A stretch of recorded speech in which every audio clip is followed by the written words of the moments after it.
सभी विद्यार्थियों का आपके अपने YouTube channel study with Nilesh में स्वागत है। आज हम लोग एनसीईआरटी कक्षा 9 के क्षितिज के पहले अध्याय कबीरदास के द्वारा रचित साखियों का अध्ययन करेंगे। यह साखियाँ कबीरदास जी ने समाज में फैले हुए वाय आडंबरों, जातिपात, ऊंच नीच को देखकर लिखा है।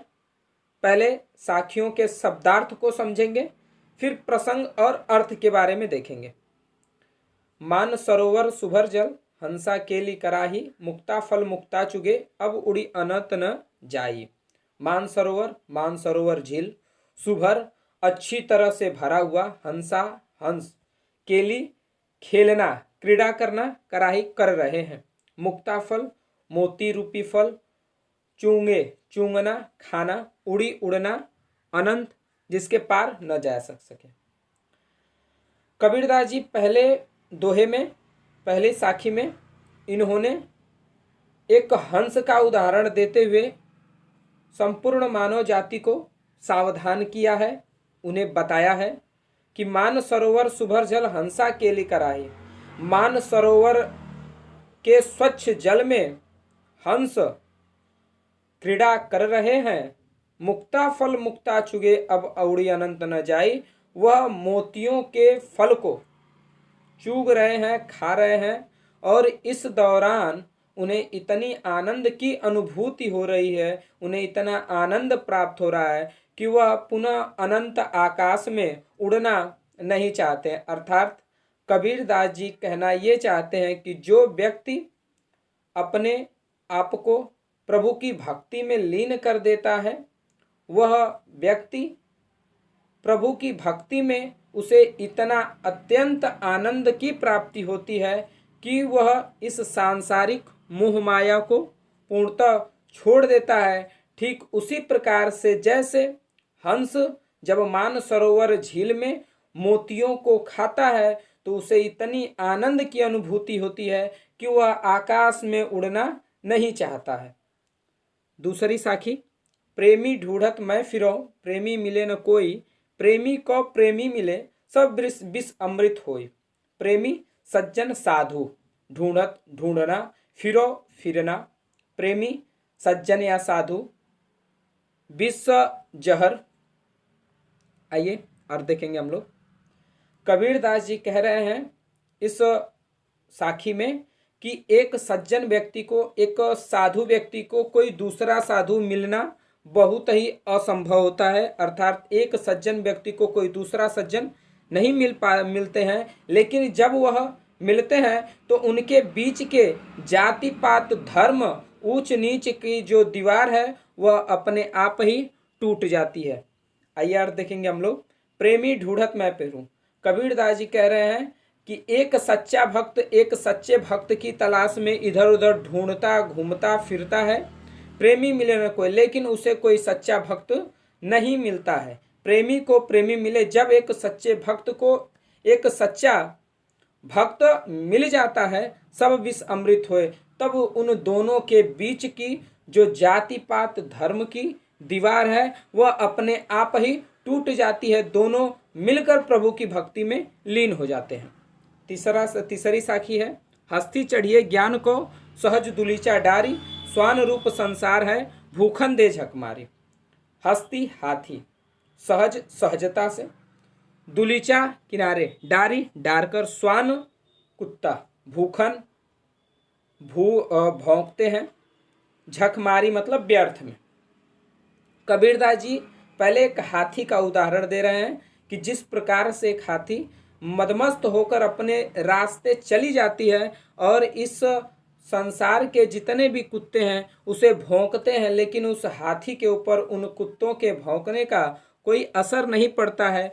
उसी प्रकार कबीरदास जी बता रहे हैं, हस्ती चढ़िए ज्ञान को, हे मानव, हे मनुष्य, तुम ज्ञान रूपी हाथी के ऊपर सवार हो जाओ, सहज दुलीचार डारे, और सहजता से इस कार्य को करते जाओ। स्वान रूप संसार है, भूखन दे झक मारे। यह संसार के लोग एक कुत्ते के समान हैं जो व्यर्थ में ही भौंकते रहते हैं। अर्थात जब व्यक्ति किसी कार्य को करना शुरू करता है तो यह इस संसार के लोग उसे विभिन्न प्रकार की उहेलना, उन्हें विभिन्न प्रकार की बातों से उनका निरादर करते हैं। इसलिए तुम अपने ज्ञान रूपी हाथी के ऊपर सवार हो जाओ और किसी को सुने बिना ही अपने इस ज्ञान के धारा को पूरी तरह प्रवाहित करो, बहाओ। अगली साखी है, पखा पखी के कारणे सब जग रहा भुलान, निरपक होई के हरि भजे सोई संत सुजान। पखा पखी पक्ष विपक्ष, कारणे कारण, सब जग जग संसार भुलान भूल जाना, निरपक निरपक्ष होई हो के, भजे भजना याद करना, सोई माने सोई, संत माने सज्जन, सुजान मतलब अच्छे जानकार हो जाते हैं। कबीरदास जी बता रहे हैं कि जो व्यक्ति इस संसार के जाति पाति से ऊपर उठकर सोचता है, वह वाय आडंबर में ध्यान नहीं देता है, वह निष्पक्ष होकर जब भगवान की भक्ति में लीन हो जाता है तो वह व्यक्ति सुजान हो जाता है, अच्छा जानकार हो जाता है। अर्थ देखेंगे, पखा पखी के कारण, पक्ष निरपक्ष के कारण, अर्थात मनुष्य कहता है यह मेरा है, यह पराया है, यह मेरे पक्ष में है, यह विपक्ष में है, सब जग रहा भुलान, और वह इस संसार को भगवान को भूल जाता है। पर निरपक होई के हरि भजे, जो निष्पक्ष होकर किसी बिना पक्ष के किसी पक्ष की ओर ध्यान न देकर जो हरि को भजता है, जो भगवान को याद करता है, सोई संत सुजान, वही संत वही सज्जन बहुत ही अच्छा जानकार हो जाता है। अगली साखी है, हिंदू मुआ राम कही मुसलमान खुदाई, कहे कबीर सो जीवता जो दूहू के निकट न जाए। इसमें कबीरदास जी अपने समाज में फैले हुए जाति पाति के आडंबरों का खंडन करते हुए लिखते हैं, हिंदू मुआ राम कहे। हिंदू मुआ, हिंदू मर जाते हैं, राम कहे राम राम कहते हुए, हिंदू लोग राम राम कहते हुए मर जाते हैं। मुसलमान खुदाई, और मुसलमान लोग खुदा को याद करते करते खुदा का नाम लेते लेते मर जाते हैं। कहे कबीर जो सो जीवता, कबीरदास जी कहते हैं वही व्यक्ति जीवित रहता है, अर्थात वही व्यक्ति मोक्ष को प्राप्त होता है जो दुहू के निकट नहीं जाए, जो दोनों अर्थात न राम और न ही खुदा दोनों के निकट न जाकर दोनों को एकाकार करके दोनों के एक रूप में देखकर जो भगवान की भक्ति करता है, वही इस संसार के मोह माया से ऊपर उठकर इस मृत्यु जन्म और मृत्यु के चरण को तोड़कर, चक्र को तोड़कर उसे मोक्ष की प्राप्ति होती है। काबा फिर काशी भया, राम ही भया रहीम, मोट चून मैदा भया बैठी कबीरा जीम। काबा मुसलमानों का एक पवित्र स्थल, काशी हिंदुओं का एक पवित्र स्थल, राम ही राम भया मतलब हो जाना, रहीम रहीम, मोट चून मतलब मोटा, मैदा मतलब एकदम महीन, बैठी कबीरा जीम। अब देखिए इसका अर्थ है, कबीरदास जी कहते हैं कि हे मानो तुम अपने इस जाति पात को तोड़ दो और तोड़ने के बाद तुम एक आकार होकर एक भगवान की भक्ति में लीन हो जाओ। काबा फिर काशी भया, कबीरदास जी कह रहे हैं कि काबा फिर काशी भया, काबा काशी दोनों एक हो गए हैं, राम ही भया रहीम, और राम ही भया रहीम, और राम और रहीम दोनों एक हो गए। अर्थात हे मानो तुम काबा और काशी को एक बनाओ और राम और रहीम को एक मानो। जैसे मोट चून मैदा भया बैठी कबीरा जीम, जिस प्रकार से मोट चून अर्थात गेहूं का मोटा दाना, जब गेहूं का मोटा दाना जब तक रहता है तब तक वह खाने योग्य नहीं रहता है, जब उसे हम लोग एक चक्की के द्वारा महीन पीस दिया जाता है तो वह खाने योग्य हो जाता है। उसी प्रकार हे मानो तुम इस सांसारिक धर्म को अपने एकता रूपी चक्की में पीस कर सद्भावना रूपी आटे से सबका लालन पालन करो, सबको एक मानो। सातवीं साखी है, ऊंचे कुल का जन्मिया जे करनी उच्च नाही, सुवर्ण कलश सूरा भरा साधु निंदा सोए। ऊंचे कुल, कुल मतलब खानदान, जन्मिया मतलब जन्म लेना, करनी मतलब कार्य, सुवर्ण मतलब सु मतलब सुंदर, वर्ण मतलब वर्ण अर्थात सुवर्ण मतलब सोना, कलश कलश घड़ा, सूरा मतलब शराब, साधु मतलब साधु, निंदा मतलब निंदा, सोई मतलब होती है।